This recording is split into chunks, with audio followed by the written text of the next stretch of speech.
결혼 7년차 김현섭입니다.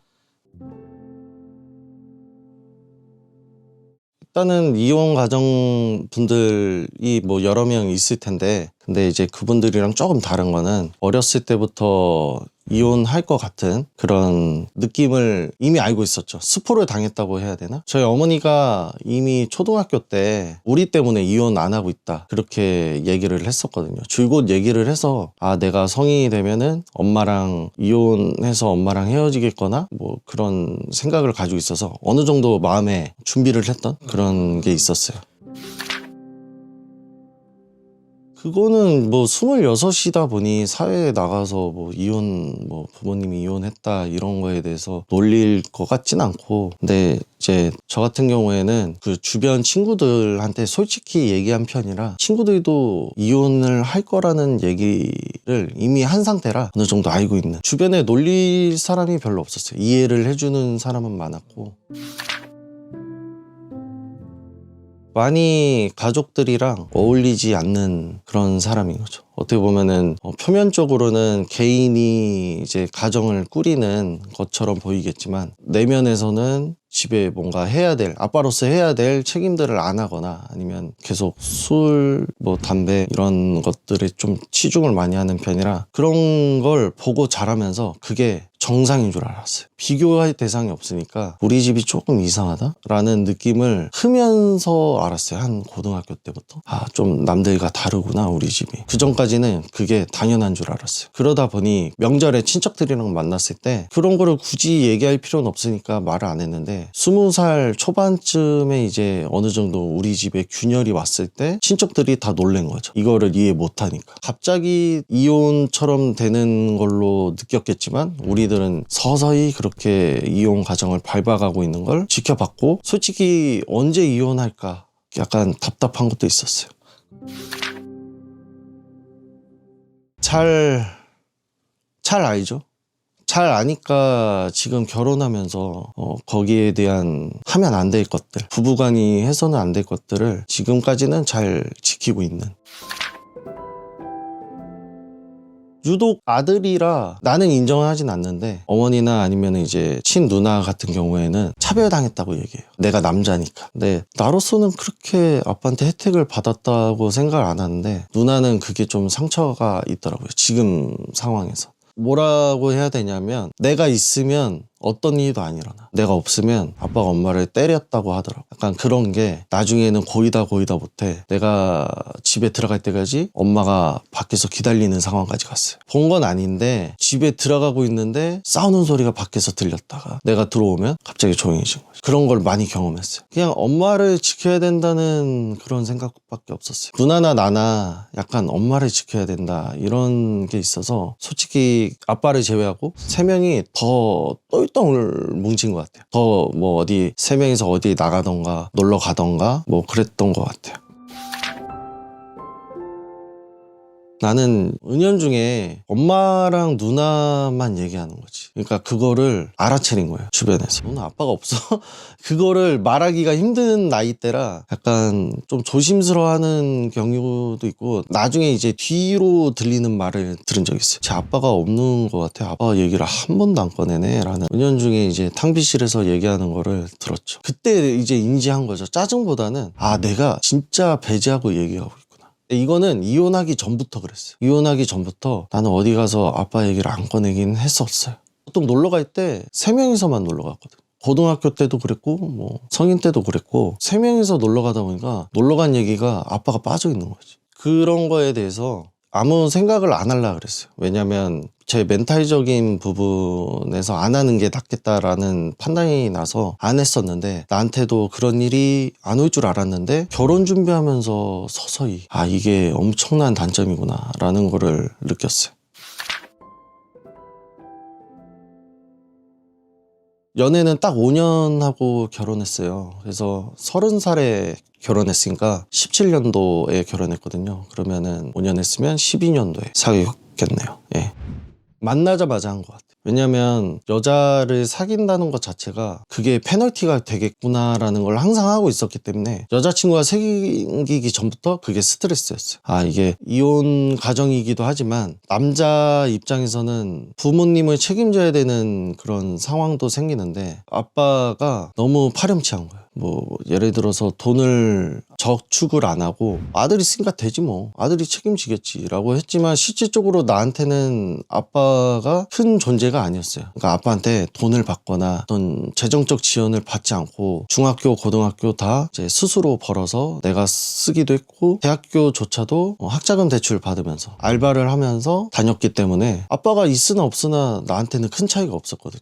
오히려 더 일찍 철들었구나 이런 생각도 했었을 거고, 와이프는 좀 개의치 않아 했어요. 확실한 거는 내가 이제 일찍 그런 얘기를 하면서 만약이라도 아빠 때문에 내가 피해를 받게 된다면 무조건 널 지킬 것이다 라고 얘기를 했죠. 피해가 안 가게 하려고 노력을 많이 하는 편이에요. 솔직히 장인 장모님을 만나기 전까지만 해도 자신감이 넘쳤어요. 왜냐면 이렇게 어릴 때부터 고생하기도 했고 일도 많이 했고 그래서 어른분들한테 이쁨을 많이 받는 편이었어요. 그래서 장인 장모님한테도 되게 그럴 줄 알았어요. 똑같을 줄 알았어요. 실수였죠. 정말 친해지기 힘들었고 지금도 지금 표면상으로는 좋은 가정처럼 보이지만 아직도 저한테는 첫인상에서 지어지지 않는 약간 차가움, 냉담한 그런 거를 많이 경험했기 때문에 지금 좀 살갑게 해주셔도 그때 약간 상처가 있어요.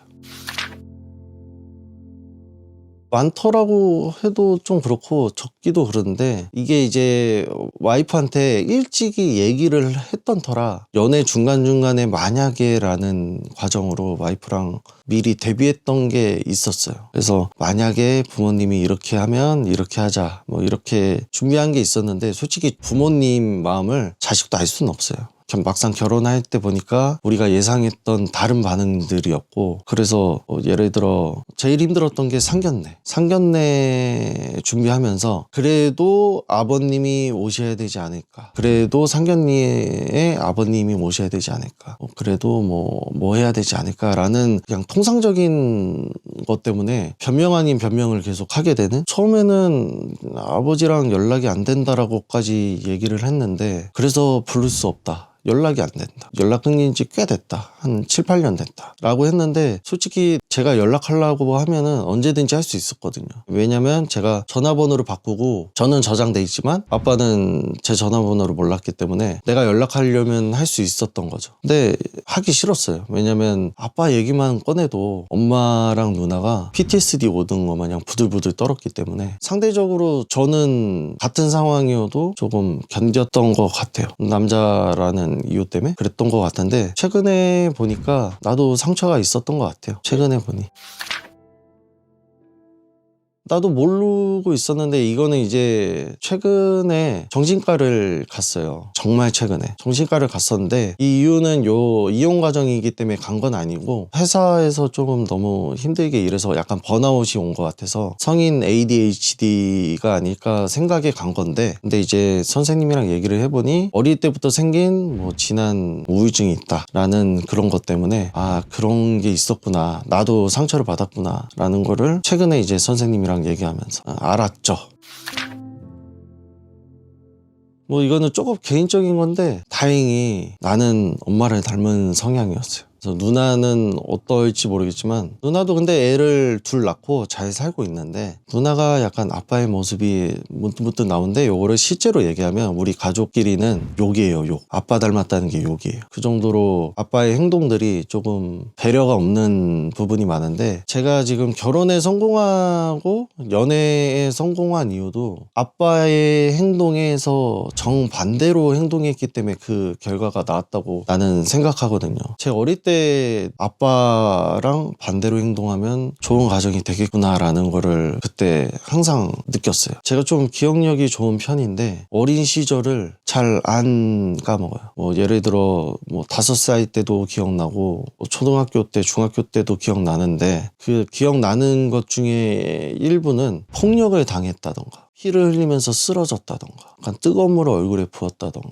뭐 약간 그런 조금 충격적인 장면이 항상 내 머리에 남아있어요. 뭐 물론 와이프랑 지금 가정을 꾸리면서 뭐 화가 난다던가 뭐 폭력 성향을 띈다던가 이런 적은 단 한 번도 없었고 전 진짜 그냥 천상 엄마를 닮은 거라서 그런 걸 수도 있지만 그래서 결혼 8년 차인데 애를 안 가진 이유도 그런 게 있긴 해요. 왜냐면 내 자식한테 그게 이어질까봐 약간 두려움은 있었어요. 물론 주변에서 그건 아니다 그렇게 생각한 건 아니다 라고 해서 알고는 있지만 그게 아예 없다라고 할 수는 없어요. 뭐 그런 것도 있고 그래서 저 같은 경우에는 성향이 술 담배 안 하고 여자를 위해서 좀 배려하는 성향의 남자이기도 해요. 주변에서는 좀 조금 남자의 적이라고 얘기할 정도로 조금 많이 챙기는 편이라 이제 제가 와이프한테 하는 행동을 누구한테 자랑을 한다면 그쪽 집은 항상 싸워요. 저기는 그렇게 하는데 왜 너는 그렇냐라고 싸운다고 하더라고요. 이거 자랑도 못해요 솔직히. 좀 조심하는 편이에요.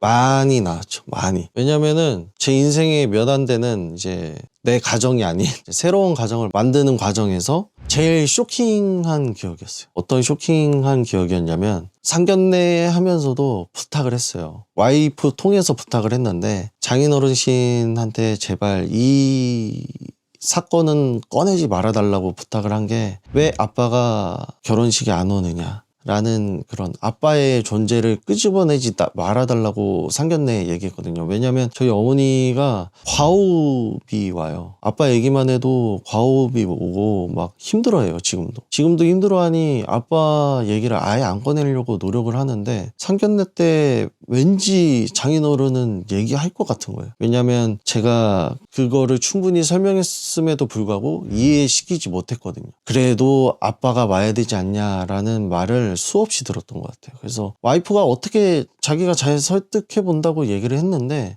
상견례 당시에 결국에는 장인 어르신이 만나자마자 아빠 얘기를 꺼내고 상견례 내내 한마디도 안 했어요. 약간 똥 씹은 표정이었죠. 장모님도 수습한다고 수습하는데 아무 얘기도 안 했어요. 저도 정말 어려웠고 누나나 엄마한테도 꺼내기 힘든 기억이었던 것 같아요. 누나 쪽 상견례도 저는 해봤는데 이런 뭐 가족끼리 원래 얘기하는 화기애애한 그런 자리가 아닌가 싶은데 단 한마디도 없는 정말 냉랭한 식사는 내 생이 처음이었던 것 같아요.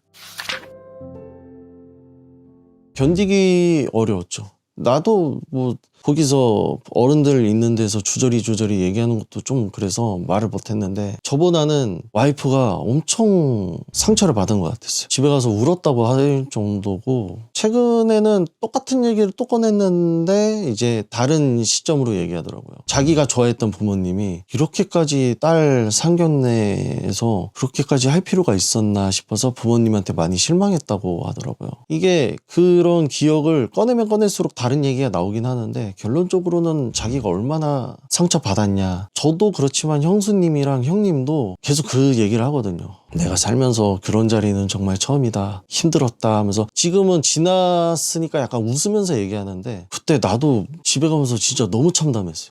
이거를 결혼할 수 있나 싶을 정도로. 연애 기간 때도 장인 장모님이 연애에 반대를 했었다고 하더라고요. 나중에 안 사실이에요. 나중에 와이프가 집에서 스스로 싸웠던 모양이더라고요.